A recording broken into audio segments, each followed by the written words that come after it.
We're watching films on the toilet, because that's what dads have to do. When the movie's unsuitable for your kids, then pretend you need a number two. If you need a break from your family or spouse, there's a lavatorial picture house. Watch Terminator 2 while you're sitting on the loo. Enjoy the whole of Rambo 4 with your trousers on the floor. We're watching films on the toilet. How about you?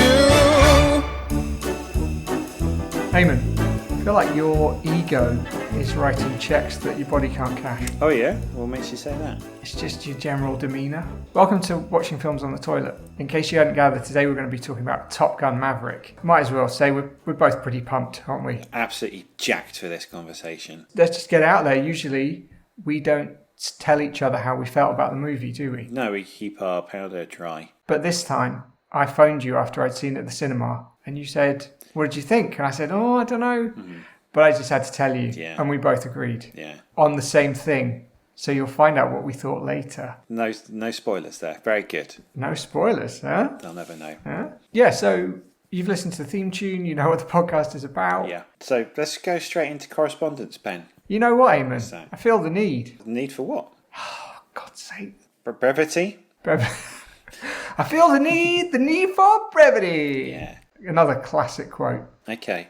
Hello. This is an email, by the way. I listened with great interest last week to the story with the headline Beast of Bodmin about a Brazilian boy who found a puma in the toilet. For you see, I am the Beast of Bodmin Moor. No way. For those of your listeners not from the southwest or not interested in fictional animals, I am a puma, leopard or jaguar, depending on who you speak to, who definitely lives on Bodmin Moor and am definitely real. I'm sad to say it didn't surprise me in the least that a puma was caught in the toilet, because it's a well-known fact that mid-sized members of the cat family are complete perverts. Each animal species has its own cross to bear. Koalas get chlamydia, guinea pigs are clinically lame, and inbreeding in Dalmatians has turned them into f***ing numpties. For mid-sized cats, it's being total degenerates. I don't know what it is, but we can't help ourselves. Every night you'll see pumas and the like on the prowl around human toilets, often disguised as wild dogs or ocelots to throw people off the scent. If you offered a puma a big juicy steak or the chance to watch a woman taking a big 9 times out of 10, they'll watch the shitting woman. It's one of the great shames of our species, but I'm glad you shined a light on it, painful as it may be. Kind regards, the Beast of Bodmin Moor. Wow, what a revelation there from the Beast. And it turns out that all the big cats are pervs. Or the mid-sized cats, he said. He went out of his way to say mid-sized cats. I'm thinking maybe he's just not throwing himself under the bus with the bigger cats there. Do you know what I mean? They're probably the worst of all. I went to Sparkwell Zoo near Plymouth recently. It was very nice. Massive tiger there. Definitely eyeing up my wife. There was in an early draft of the tiger that came to tea, there was a whole section where it tried on the mum's bra. Oh, I like that. Okay, cool. Well, we've had another letter, a brief one this week, since thank God. Last week you said that the letters that I receive are too long. That was really long, aren't they? Just tried to.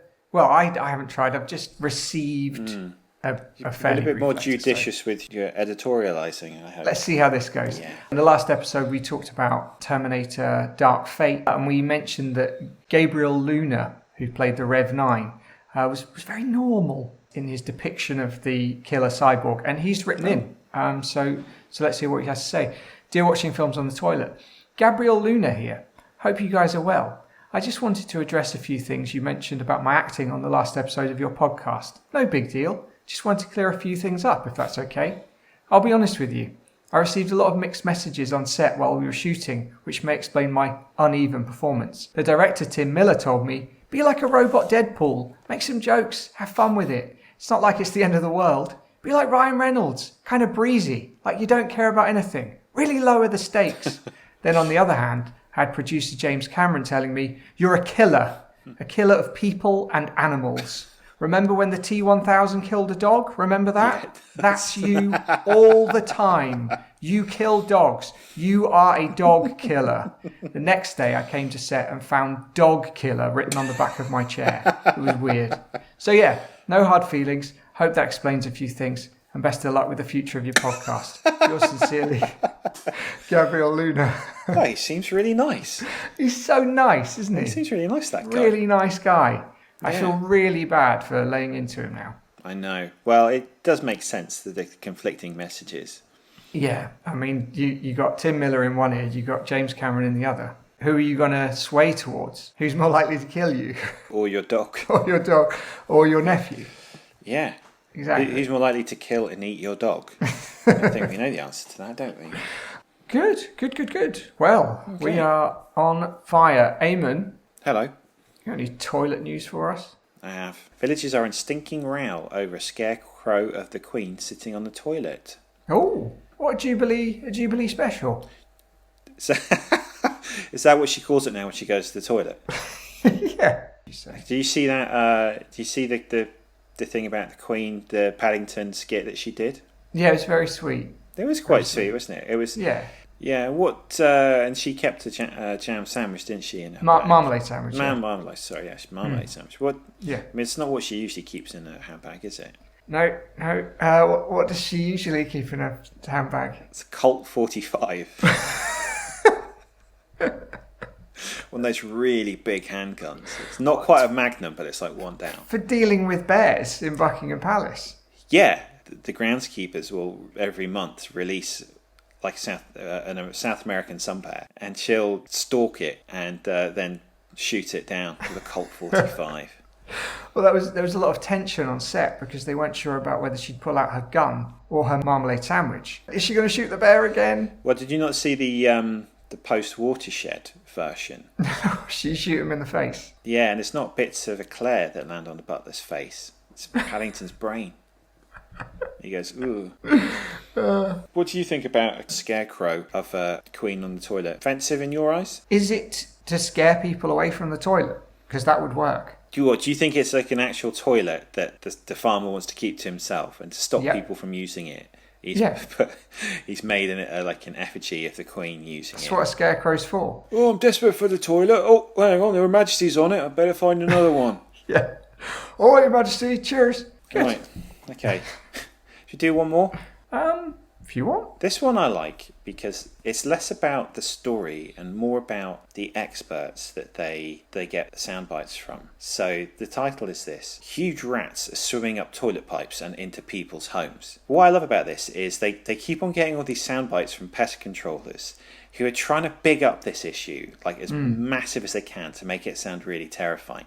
And they do a pretty good job. So one guy, the boss of Pets Be Gone, told Leicestershire Live, I've had more call-outs than ever from homeowners who have heard a noise, looked down into their toilet, only to find a giant rat. Giant rat. This is the best one. Pest control specialist Ian Heelands added, no one is safe. Rats are excellent swimmers with bendy bones and can squeeze into the smallest of spaces. They can hold their breath for 3 minutes and tread water for 3 days, and they're coming up waste pipes. You know, they're cunning and getting bolder and bolder. Basically, if they want to get into your home, they will. He added, people are scared, and they should be. There are more rats than ever, and they are taking over. What? They're doing a brilliant bit of PR there for the company. It's just like, how can we make this problem sound as scary as possible? And then, listen, he's laid the groundwork, and then he says, there are ways of pest-proofing your home. There it is. He's a brilliant salesman. He's just a great salesman. He's a great salesman. He says, I bet he's down the pub. Everyone's having a nice time. It's like, you know what's been in that beer barrel? Rats. Not being funny, Darren, but I heard the other day that a giant rat swam up your bathroom, ended up sleeping with your wife. He was treading water for 3 days until you left the house. Then he came up and he your wife. Yeah, for another 3 days. He buried your wife for 3 days. Remember that time you got passed over for that promotion? It's a giant rat. He got in there. He was undermining you to the boss. Guess what? Got your job, didn't he? Yeah. Okay, and that's all the toilet news there. Rats. Wow, whole stacko toilet news. Stacko. All right, well, on to this week's movie, Top Gun. Maverick. You like that airplane noise? That's fine. Do it again? Okay. Oh, yeah, it's good that time. Yeah, better. Much better. Where'd you see it, Eamonn? Where'd you see it? Oh, I went to the pictures. Had to. Yeah, same. And what have you had a drink for me this week so I can summarise the film, Eamonn, in the time in which it takes you to do the wee that the drink caused? Oof. There's a roundabout way of explaining that. We got there in the end, didn't we? Yeah. Wasn't exactly Maverick, was I? Not very good. So, this film's everything's about speed, isn't it? Being fast. Yeah. Yeah. I did a yard of ale. Oh, how quickly? 8 minutes. So did you do like the pipe or did you just sip it? It was a delicious beer, and I actually ended up saying to the barman and everyone else around, I was like, this is too good to chuck down. I'm going to enjoy this. Did he serve it to you in a yard glass? How does that work? Yeah, so if you've not seen them, it's like... Is it like those big bottles of water that people carry around? But beer? Yeah. I like that idea. Excuse me, barkeep. Can you give me enough alcohol to last me the entire night, all in one go? And that would be nice. You won't see me again. That would be great, actually. Can you imagine how handy that would be? Pretty good. I have a feeling, though, that people might drink it all quite quickly and then go back for more. Well, more fool them. How long have I got? 2 minutes. Okay, good. All right, let's go. Okay, right. 3, 2, 1, go. So, 36 years after the events of Top Gun, Captain Pete Maverick Mitchell has successfully managed to avoid climbing the ranks of the Navy so he can keep flying ridiculously fast planes. After destroying a really expensive hypersonic jet, Maverick is sent back to Top Gun under the request of his pal Iceman to get a bunch of pilots ready for a near impossible mission in which they are to bomb an unsanctioned uranium enrichment plant. He meets an old flame, Penny, and finds out that one of his students is Rooster, the son of Maverick's dead best friend Goose. Turns out Maverick tried to keep Rooster out of the Naval Academy because his mum didn't want him to fly, and he's not happy about that. After butting heads with his superiors and pushing his recruits to their limits, Maverick chooses a team to go on the bombing mission, which is surprisingly successful until he sacrifices himself to save Rooster from a missile strike. Against orders, Rooster rescues Maverick, they steal an F-14 and take out a bunch of far superior stealth jets, because it's not about the plane, it's about the pilot. They make it back to the aircraft carrier, and Rooster forgives Maverick for killing his dad. The end. Okay, that was 1 minute, 8 seconds. I feel the need for speed. Yeah, very good. So, Top Gun Maverick. The first Top Gun was criticised for the stuff on the ground. So it was Tony Scott did a great job of flight sequences, but it was said that the drama was not really up to scratch, paper thin. How did you feel about the ground stuff in Top Gun Maverick? I think it was a very sensible decision introducing Goose's son. I think that they created automatic tension there, so that's a smart play. I do like Miles Teller. He's a lad, isn't he? He's a lad. So that bit was good. I think the whole romantic subplot was totally unnecessary with him and an acceptable looking middle-aged woman. What do you mean by that, Eamonn? So obviously Kelly McGillis was the star of the first one. She was. And the producers decided not to have her back. Because she looks quite old? She looks like an old woman now, which is what she is. She was older than Tom in the first one, wasn't she? Yeah. So she'd be... I mean, Tom's 60. Not that he looks it, which is insane. We'll talk about that later. But how old is she now? She's in her 70s? 64. She's 64. Okay, well, that's all right. It's all right. It's interesting, though, isn't it, when you think about it? Because they got Val Kilmer back, who can't speak. Yes. Yeah. They found a way to make it work for him, and yet they can't bring back a woman who looks like she's 64 years old because she is 64 years old. In terms of the story, that relationship probably would have gone down the toilet based on the kind of guy he is. Yeah, there should have been some mention of it at least. Like, what happened to that big old wife of yours? How come you're not with her anymore? That big old wife? The big old... You know that old lady who you've been knocking around with? Where's she? Well, yeah, they could have. The only thing they could have said, really, without making Maverick look like an a-hole, is say, she died. She died. Well, this is it. I mean, as you said, they did manage to get Val Kilmer involved. And I thought that was I'm glad he was in it, and I thought the way they wrote his character in was sensitive. Yeah. And, and it really worked. I thought the scene between the two of them had a real emotional resonance. Do you not think they could have done like a similar scene with Kelly McGillis? Well, she didn't talk. But they play it with the same sort of, sensitivity. Yeah. Just like, I'm so sorry we're not a couple anymore. Yeah. It's okay, I know I'm all old now. Maybe it's the deleted scene. I don't know. No, I'd love that. But, we get that opening scene, which we were both very fond of. Yeah. It's a new plane, but it's the same Maverick. That is what I wanted the film First Man to be like. Yeah. I was really looking forward to that because Damien Chazelle, off a hot streak of Whiplash and La La Land. Yeah. And who doesn't love Ryan Gosling? He's amazing. I know, right? So I was thinking, like, this film's going to be amazing. And it was really boring. A really boring film about what is really one of the most impressive stories in all of human history. Yeah. And they made it really boring, and all the action sequences were just dull as dishwater. Yeah. What I loved about this film, it was exhilarating. Oh, It was really exhilarating, and that's what that film should have been like. It was thrilling. From the outset, you get the dong, and the soundtrack kicks in. The soundtrack was great. brilliant. And you just, Tom Cruise's name on the screen. I get excited when I see his name. It's very difficult, isn't it? Because he is, by any account, a strange man. Yes. The very least you can say is he's strange. Yes. Probably not very nice man. From what I've heard, quite demanding, quite difficult to work with. Then his hit rate is pretty good. It is. I mean, he produces films like this. So is it okay to behave like that, Eamon?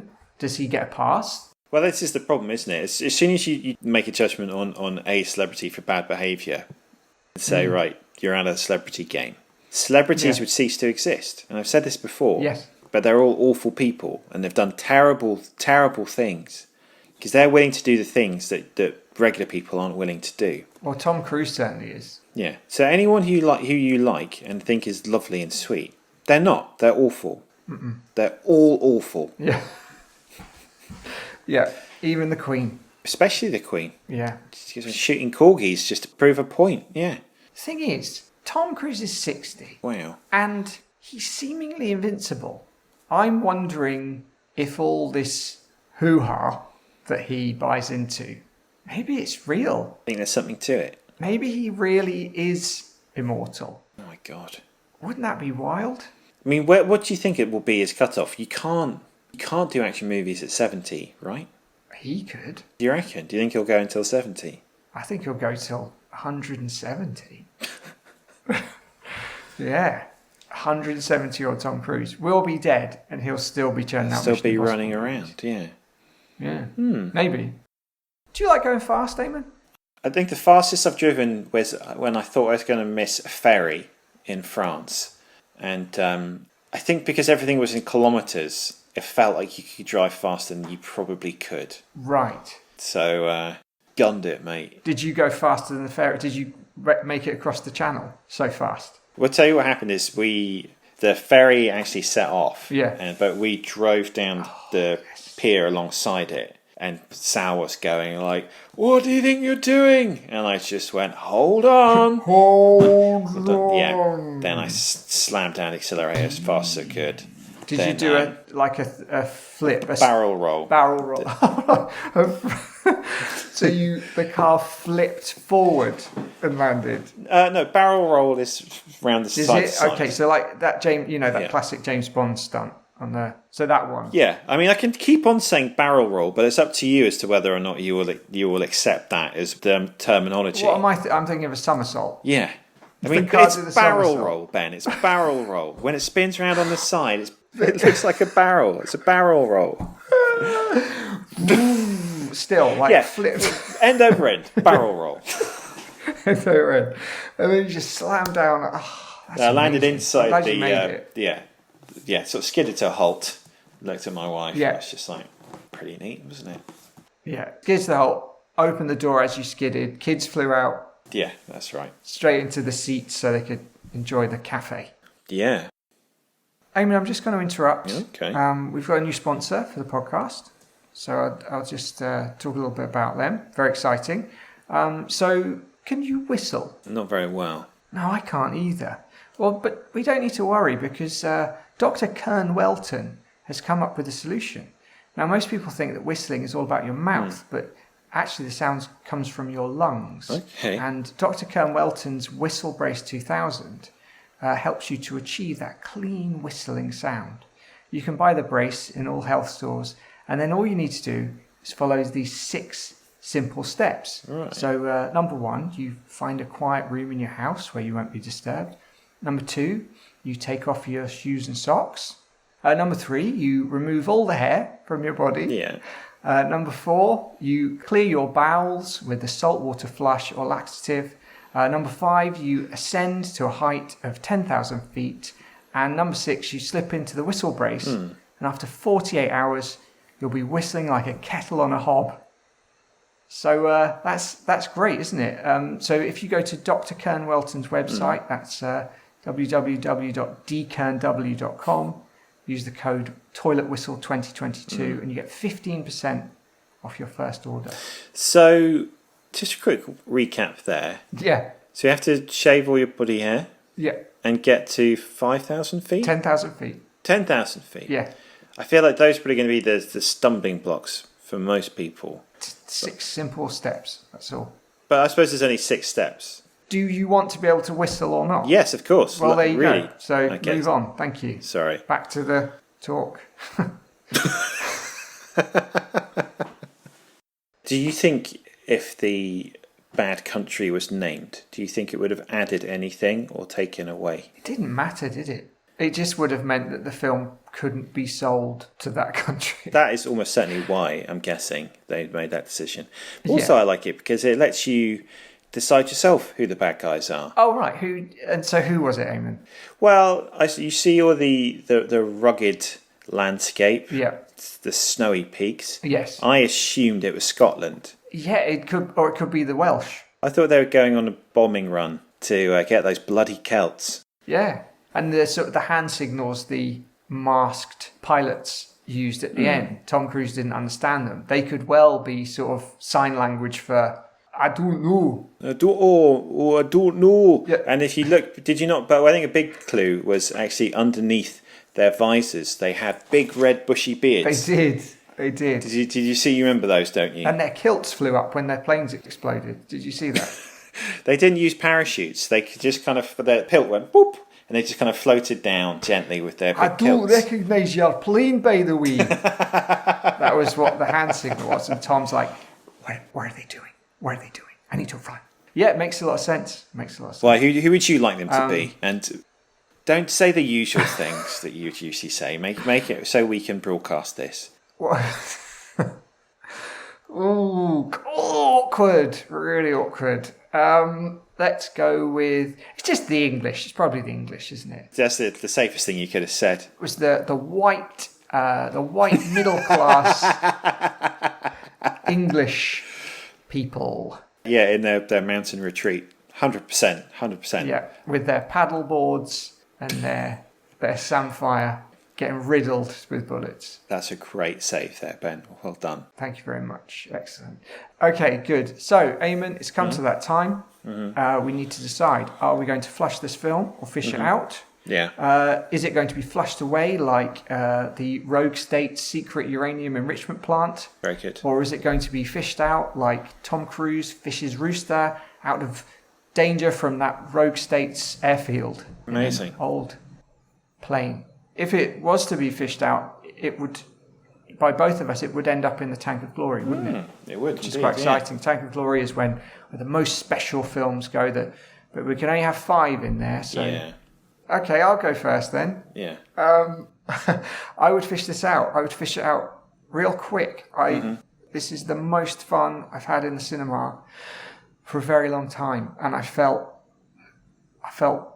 pumped after I came up. I drove home really fast, and that's how I know I've had a good time. It was great. What about you? I love this film. I thought it was really exhilarating, really exciting. And for that reason, I'm going to flush it in the toilet. Yeah. No, I would fish this out. That's a double fish. Really, actually, I kind of wanted to dislike it, but it was very good. It was really slick.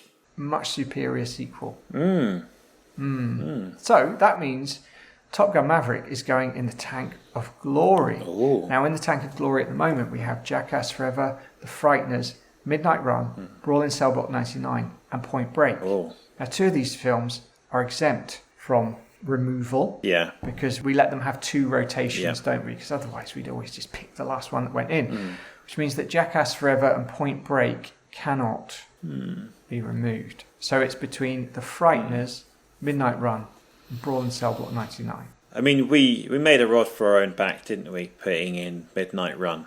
Because I can think of maybe one film that I like better than Midnight Run. Yeah. So it's going to be really difficult taking that bad boy out. It is. And Brawl in Cell Block just feels like so perfectly this podcast's wheelhouse. I feel like that film sums us up. If anyone looked at the Tank of Glory and saw that, they'd know what this is all about. And whilst I liked The Frighteners, I kind of felt like that was a pretty good film, where the others are really good films. I think it's a pretty easy choice this week. It's a slam dunk, isn't it? All right, so Frighteners, goodbye.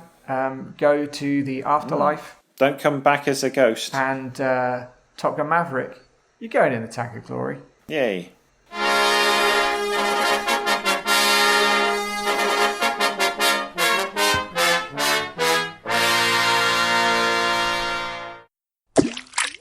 There we go. Really? Tanked. All right, this week's top 5. Films set on planes. Yeah. We're going to guess each other's top 5 choices from that category. Yep. Whoever gets the most right gets to pick next week's film. Whoever gets the most wrong has to do a forfeit of our choosing. Eamon, you lost last week, so you can choose first. Okay. What's my first choice? I'm going to say this is a duplicate. United 93. Yes, I did pick United 93. One of the most harrowing experiences I've ever had in cinema, but a brilliant film. Absolutely hilarious ending. Yeah, as Mark Wahlberg said, if he'd been on that plane, it wouldn't have gone down like that. That's in my top 3 favourite things a celebrity has embarrassed themselves with ever. So, I mean, I have to guess that the "You're a nice guy" is in that top 3. That's number 1. What's number 2? The Will Smith slap? Yeah, Will Smith. Hey. Straight into the top 3, because that was incredible. Keep my wife's name out of your bloomin' mouth, he said. Out of your mouth. Hey! Hey! Keep my wife's name out of its mouth. My first guess then is also a duplicate. I'm going to say Dunkirk. No, I didn't, because I don't classify that as an airplane film.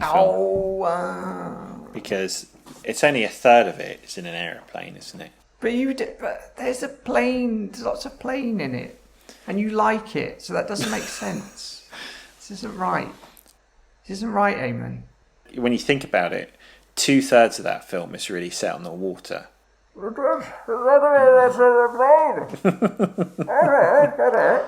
Plus, I just wanted to say, we're going to Dunkirk, lad. You're going to die. You're going to get hit in a scuffle and you're going to go blind and then you'll die. Do you want to come? You want to die in Dunkirk, lad? You can bang your head and then there'll be a big hoo-ha. The lad will feel guilty for a little while. But Eamon didn't choose Dunkirk, so we can't do it. Okay. Fine, go on then, move on. Yeah. Rude. Alright, I'm going to do another duplicate. Okay. Airplane. Yep. Haha. Real funny. Yeah, it's funny. Alright. Got to get this one. I'm going to say Top Gun Maverick, which would be a duplicate. Nope. That's again, this is not right. Last week you put the film that we talked about on your list. Yeah. And this week you did not put the film that we both loved about planes on your list. Eamon, Is that a rule? Is it that I'm going to speak to a judge. Yeah. the top 5 judge, and I'm taking you to court. So, fine, you've won. Yeah. But the thing last week was about terrible films. And that was a particularly bad film. Whereas this, like, you know. And it's a particularly good film. Yeah. Listener. I know, right? I know. Go on then, what's your stupid top 5? Okay, so I had Airplane and United 93. Yeah. Then I had The Aviator. Right. Which was old Leo DiCaprio. Yeah. The original Flight of the Phoenix with James Stewart, which is a brilliant film. Great twist if you've not seen it. And The Dam Busters, because I'm a bloody patriot. Thought you'd have that as well, because I like old films. I like old films that's English language still, not foreign. What did you have? I had Airplane, Dunkirk, which a lot of plane stuff. So United 93, Snakes on a Plane, and Top Gun Maverick. I really like Snakes on a Plane. I've not seen it. It's good. It's fun film. Well, I mean, I think objectively I have the better list. You have the most pretentious list. You have the trying hard list. I have the just play with it, just play with it. See, I don't think it's pretentious. I would say like something like Dam Busters. I'd say pretty much any man over 60 would probably have that in their top 5 films. Yeah, that's our target audience, isn't Crowd pleaser, I would call that. Good.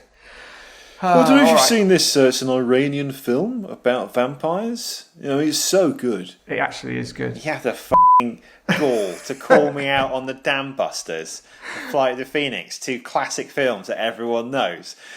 What was it called? Your Iranian film about vampires? A Girl Walks Home Alone at Midnight. Yeah, I mean, who's not heard of that? Anyway, okay, what's my forfeit then? So your forfeit is... so you know how Tom Cruise steals a plane about 3 times in this film and seemingly gets no comeuppance?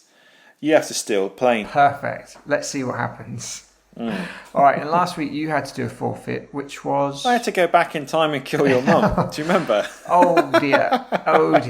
Dear. Yes, you did. Yeah. So let's see how that played out. So I've been tasked with going back in time to kill Ben's mum. I sorted out the time travel bit. That was easy. Don't worry about it. So all I need to do is just press this button on this machine and I'll go back to 1981 and kill my best friend's mum. I can't see any high-top trainers or faded jeans, but I can see men in frock coats and stovepipe hats. I see what I've done. I've gone back to 1819 instead of 1981. Well, I'll just change the dates on the machine and I'll be on my way. Okay, so the people are now wearing sackcloth and are all covered in mud. I've gone back to 1189. This stupid machine. Let me check the numbers. 1981. Okay, this time. Jesus Christ, now I'm in some weird wasteland. No buildings, loads of cavemen. Let's check the date. Yeah, of course, it's the year 1. Alright, f*** this. If I kill the ugliest, most grotesque caveman, that's pretty much the same as killing Ben's mum. Here's one now. Oi, mate. Oh God, you look horrific. Almost identical to Ben's mum. Look, sorry mate, I lost a quiz on a podcast that no one listens to and now I have to kill you. Think of it as a mercy. You don't even have Costas here. Cheerio, Stig. And that's the story of how I went back in time and killed a caveman. What are we talking about next time? It's another Joseph Kosinski film. It's on Netflix. It's called Spiderhead. It stars Chris Hemsworth and star of Top Gun Maverick, Miles Teller. Miles Teller. So we've got Joseph Kosinski, we've got Miles Teller. Yeah. And we got old Chris. Yeah. Okay, cool. Well, that looks interesting. Yeah, see how that goes. So we will draw some comparisons next time, possibly. Yeah. Okay, well, thank you for listening. Please visit us on the social media platforms, review us, give us the time of day. Go on. And you will listen to us next time. We won't see you, will we? No, we might see you. We might see you. We like medium-sized cats. We do like snooping around and looking at our listeners whilst they're going about their daily lives. All right, Eamonn. Yeah. Sign us off. Keep flushing.